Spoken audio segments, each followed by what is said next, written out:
Peter Pemberton's flying career has seen him help train one of the most famous women in the world. He describes giving Angelina Jolie her wings in California as one of the high spots of his career. But the 67-year-old from Lytham St Anne's is now accused of breaking one of the rules of the air designed to protect people on the ground. It was last September, the day that Robinho made his debut here at Eastlands. Tens of thousands of supporters were inside for the match between City and Chelsea. Peter Pemberton's Cessna was circling overhead, carrying a banner for the TV sports channel Setanta. The court's been told that one supporter was worried he got so low he could crash into the stadium. This prosecution's been brought after a fan made a complaint to the Civil Aviation Authority.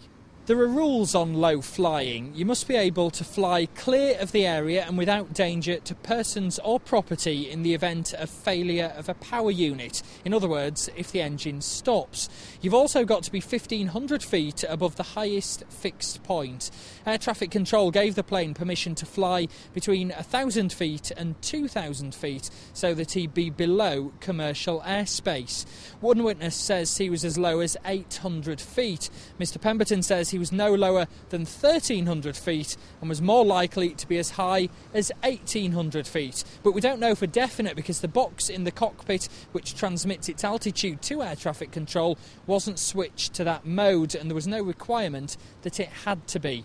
The reason the height's important is because that's the main factor in deciding how far the plane would glide to safety if the engine cut out. Rules state the plane has to be capable of coming down in an area not classed as congested, in other words, without buildings nearby or open spaces used for leisure. And it was this piece of scrubland around a mile or so from the stadium that Mr Pemberton says he could have used to bring the plane down in an emergency. But an aviation flying standards officer says that he doesn't think this satisfies the test of not being congested. The reason for that being that at the far side there are some houses, the concern being that if you misjudge the landing you could end up hitting one of them. Furthermore, he says that in his opinion no single engine plane flying over the stadium could clear the congested area if it was below 2,000 feet. The judge at Manchester Magistrates Court described the fact that air traffic control can clear a plane to enter airspace at a height where the pilot might not be following the rules of the air as remarkable. It'll be up to him to rule next month on whether this pilot did follow those rules or not. James Webster, Channel M Today.